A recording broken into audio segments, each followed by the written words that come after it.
코로나 팬데믹 와중에 이틀 전에 일본 동경에서 하계 올림픽이 시작되었습니다. 저도 어저께 보니까 관중이 없어요. 심판하고 코치하고 선수만 있습니다. 그러나 당분간은 이 고달픈 시대를 살아가고 있는 전 세계인들의 마음과 시선과 관심이 일본 동경으로 쏠릴 것 같습니다. 사람들이 태어나서 만나 결혼하여 가정을 꾸리고 사회를 구성하고 도시와 마을과 민족과 나라를 형성하며 살아가는 이 세상의 역사를 잘 살펴보면 시대마다 중심적인 역할을 하는 인물, 가정, 마을, 도시, 민족, 나라가 시대마다 항상 달라지는 것을 볼 수 있습니다. 구원의 드라마의 역사의 주관자 하나님이 곧대곧대 보시기에 좋게 캐스팅하는 것 같아요.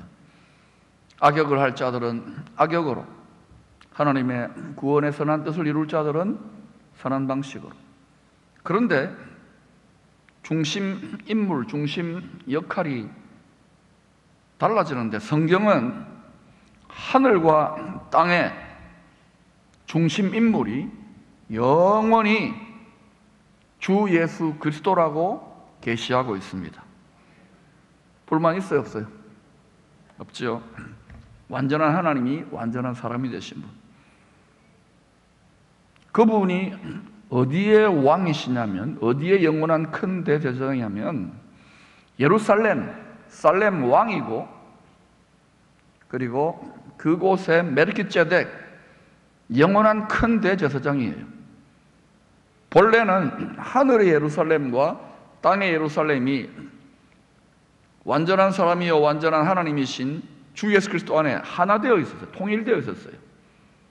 그런데 이게 천사장 사탄의 범죄로 인하여 쫙 하고 갈라져서 여기에 지금 커튼이 쳐져 있는 거예요. 만물이 예루살렘 왕 주에게서 나오고, 만물이 하늘과 땅 예루살렘 예수 그리스도로 말미암고, 만물이 하늘의 영원한 하늘과 땅이 만난 새 예루살렘 왕이신 주님에게로 돌아가고 있는 중입니다. 그러므로 중심은 항상 주 예수 그리스도, 예루살렘이라는 것을 한시도 잊어서는 안 돼요.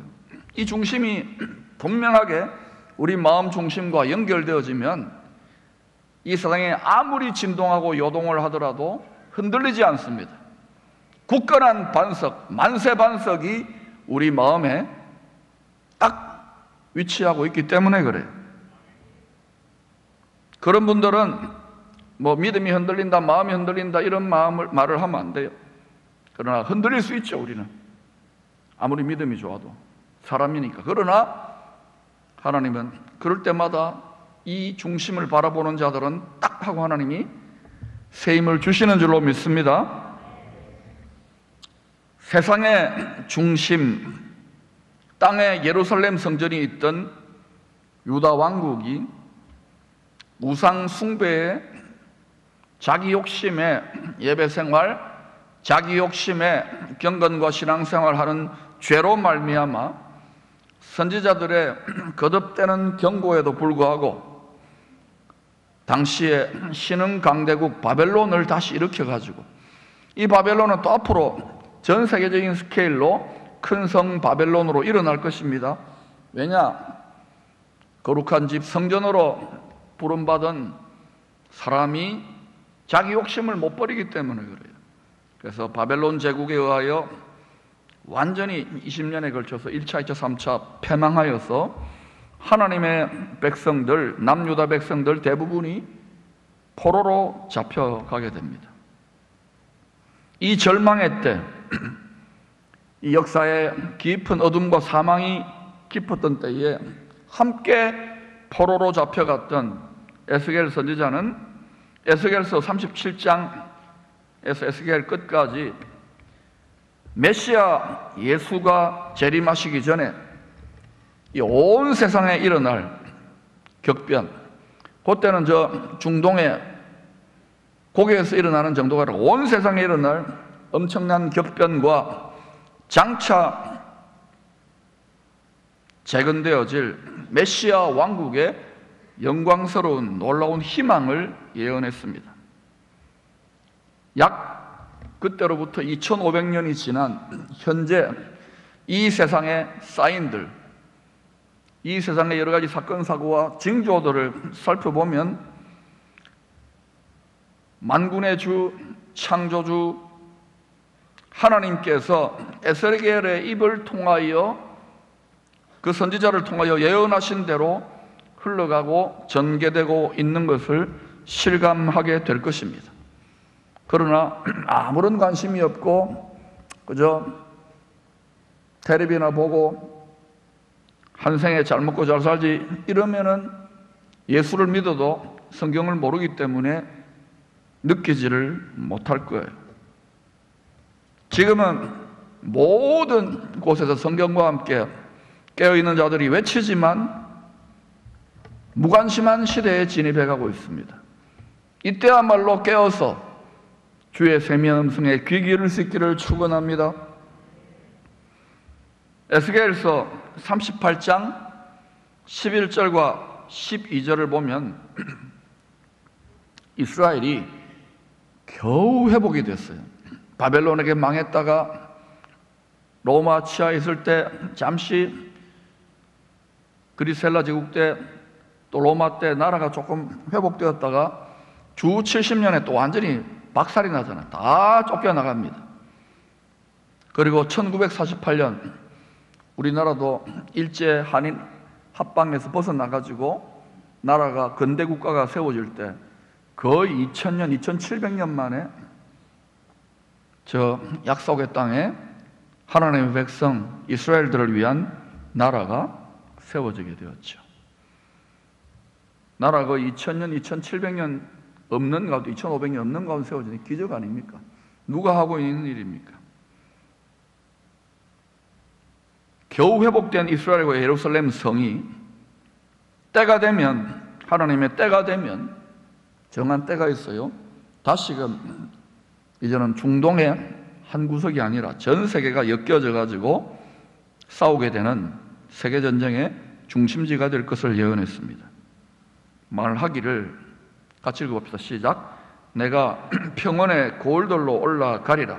성벽도 없고 문이나 빗장이 없어도 염려 없이 다 평안히 거주하는 백성에게 나아가서 물건을 겁탈하며 노력하리라 하고 내 손을 들어서 황폐하였다가 지금 사람이 거주하는 바로 이스라엘 땅입니다. 여러 나라에서 모여서 짐승과 재물을 얻고 세상 중앙에 예루살렘에 거주하는 백성을 치고자 할 때에 지금 여러분 역사 속에서 그 어느 때보다도 지금 아직까지 흩어져 있는 디아스포라 유대인들이 막 돌아가고 있어요. 이걸 알리야 운동이라고 합니다. 여러 나라에 모여서 짐승과 재물을 얻고 세상 중앙에 거주하는, 돌아가고 있어요. 자기들의 땅으로 하나님의 예언의 말씀대로 그 백성을 치고자 할 때에 에스겔서 38장 10절을 보면 그 세력들이 곡과 마곡과 두로와 메색, 이거는 여러분이 이렇게 한번 살펴보세요. 어떤 나라가 될지 대충 짐작을 학자들은 하고 있는 것 같아요. 그런데 여기에 관심을 가지고 싶은 것이 세상 중앙에 거주하는 백성. 이 세상 중앙은 뭐냐 이거죠. 영어로는 Center of the Earth 또는 Center of the Land. 이 지구의 중심, 중앙교회를 말하는 게 아닙니다. 중앙은 어디냐 이거죠. 하나님의 눈동자는 항상 중심을 바라보고 있는데 아브라함이 자기 백세 얻은 아들, 독생자와 같은 아들 이삭을 번제물로 바치려고 했던 바로 예루살렘 모리아산, 그 바위가 있는 그 예루살렘 모리아산, 거기에 그때로부터 2500년쯤 지나가지고 바로 한 숫 양으로, 흠없는 양으로, 유월절 양으로 예비된 예수님이 그 여호와의 산, 성전산, 그 바위, 이삭을 바치려던 그 자리에 하나님의 약속대로 여호와 이레, 여호와의 산에서 예비할 것이다. 예수님이 십자가에 정확하게 피 흘려 희생 제물로 온 세상의 죄를 다 뒤집어 쓰고 희생 제물로 죽으신 그 골고다 언덕을 말합니다. 요한계시록 11장 15절은 이 사실을 이렇게 다시 한 번 더 이야기합니다. 같이 읽어보십시다. 시작. 일곱째 천사가 나팔을 불매 하늘에 큰 음성들이 나서 이르되 세상 나라가 우리 주와 그의 그리스도의 나라가 되어 그가 세세토록 왕노릇 하시리로다 하니,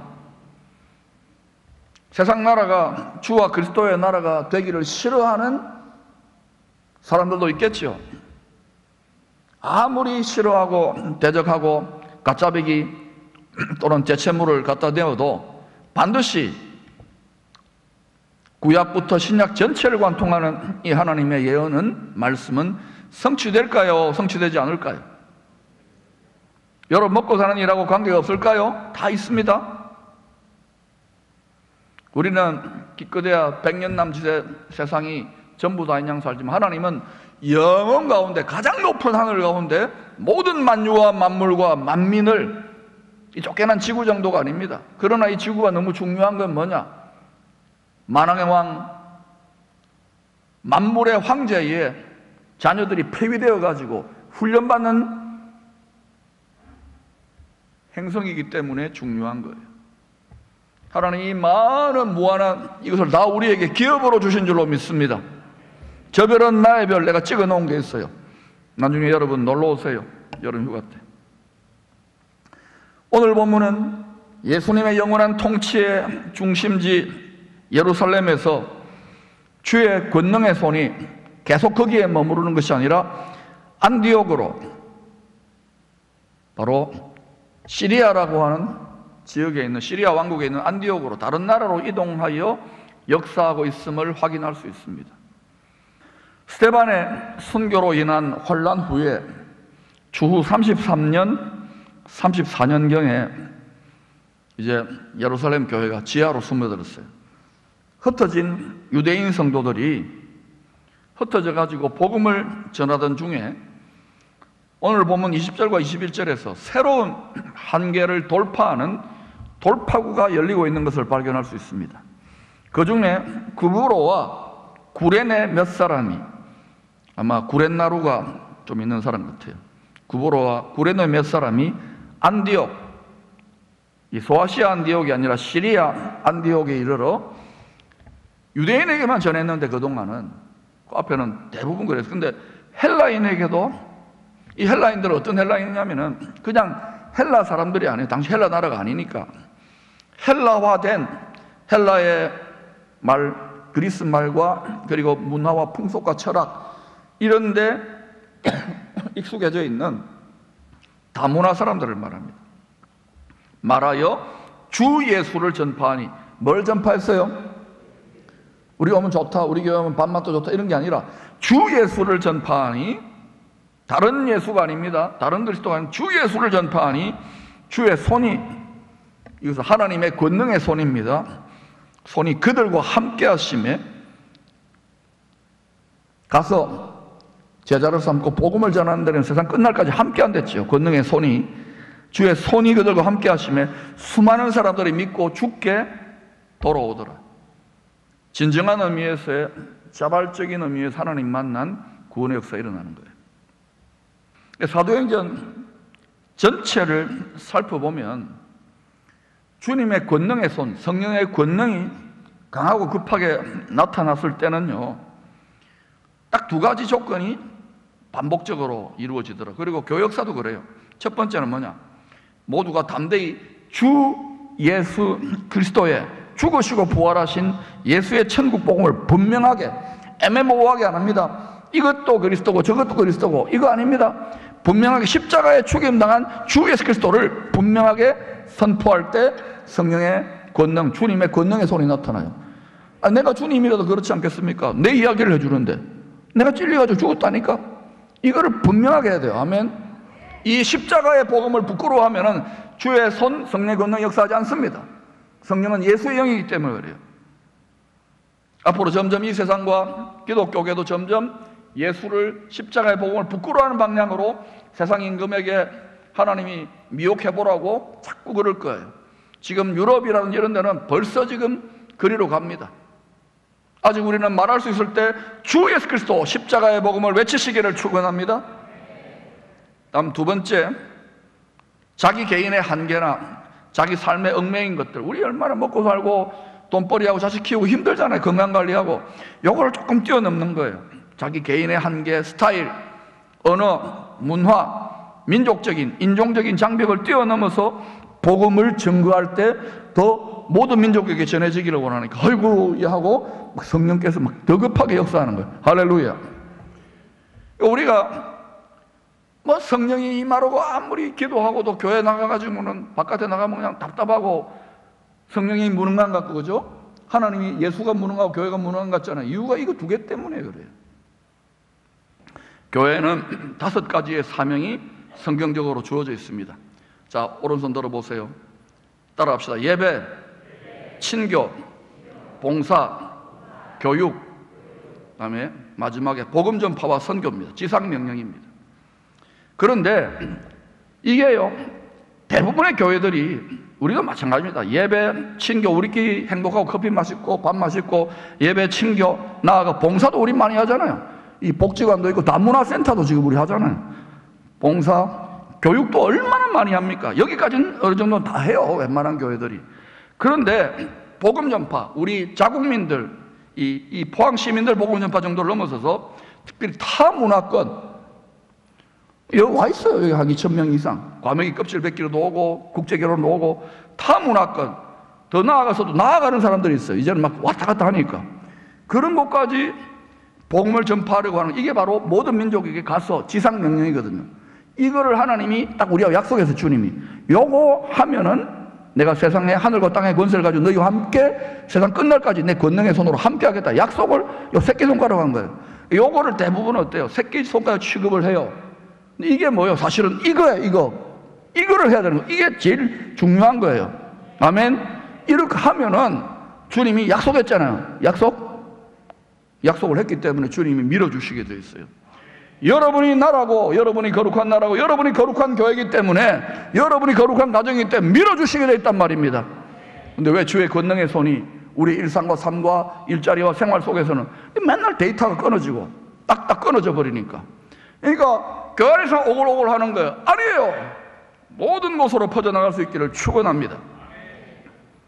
여러분, 우리의 개인적인, 영적인, 문화적인, 개인적인 또는 언어적인, 인종적인, 지역적인, 국가적인 한계를 뛰어넘어 우리가 주님의 지상명령에 순종하려고 할 때 주의 권능의 손이 함께 하십니다.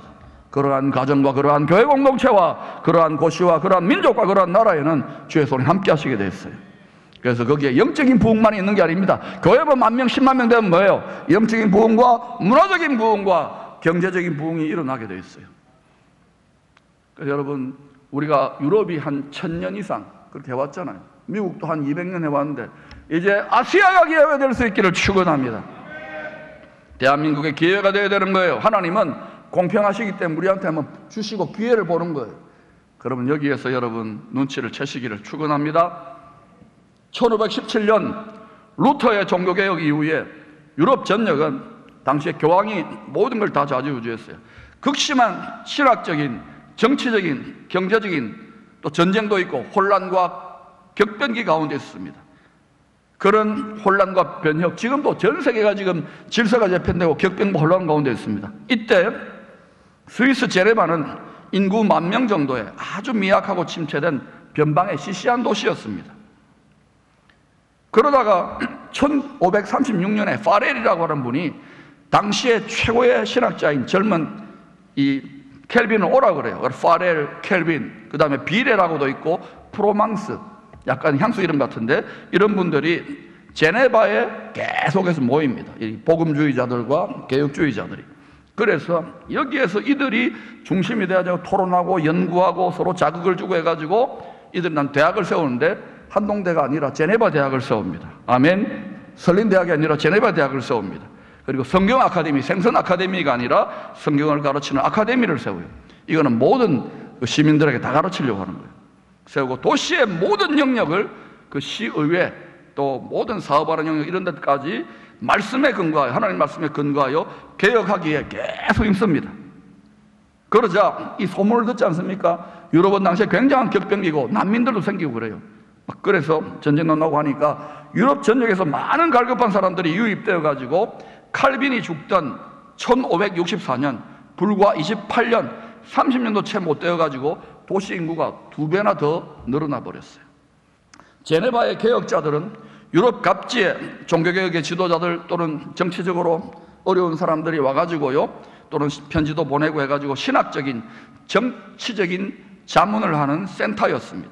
이 세계를 보는 시각을 가진 거예요. 또 혼란과 핍박을 피하여 유럽 각처에서 온 피난민들이요, 여기에서 말씀을 공부시키는 거예요. 말씀을 배워가지고 그 자기들의 유럽의 나라들이 안정될 때 모국으로 돌아가가지고 또 말씀을 전파하고 복음을 전파하는 사람들이 되었고요. 뿐만 아니라 폴란드, 헝가리, 네덜란드, 이탈리아, 심지어는 남아메리카까지, 배 타고 가야 되는 남아메리카까지 선교사들, 딴 것까지 복음 전파하는, 당시 갈 수 있는 데까지 다 보냈어요. 보내는 등 국제적인 복음의 중심 도시의 역할을 제네바가 했던 거예요. 그래서 지금 제네바 그때 한 16세기, 17세기, 한 18세기 정도까지는 이 세계를 경륜하는 게 있으니까 그 흔적들이 19세기, 20세기, 지금은 많이 변질됐죠. 그럼 가보시면 진짜 살기 좋아요. 물질적으로 치면 영적으로는 이미 불은 이제 다른 데 가 있다고 보지만은 그랬던 거예요.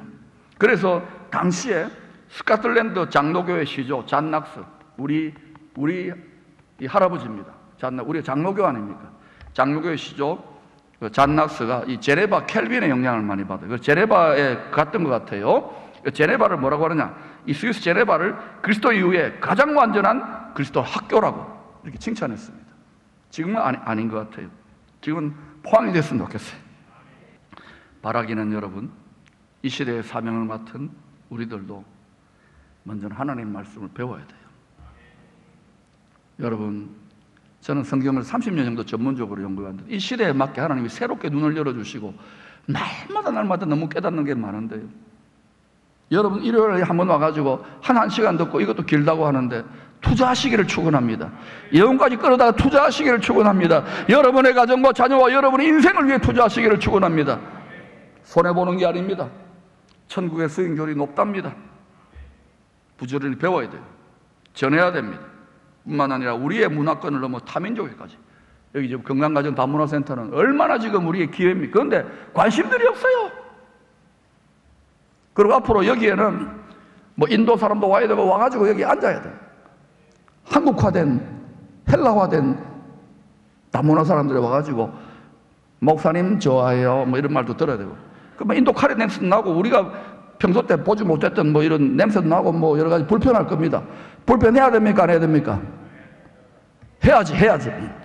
자, 그런데 자, 따라합시다. 고생도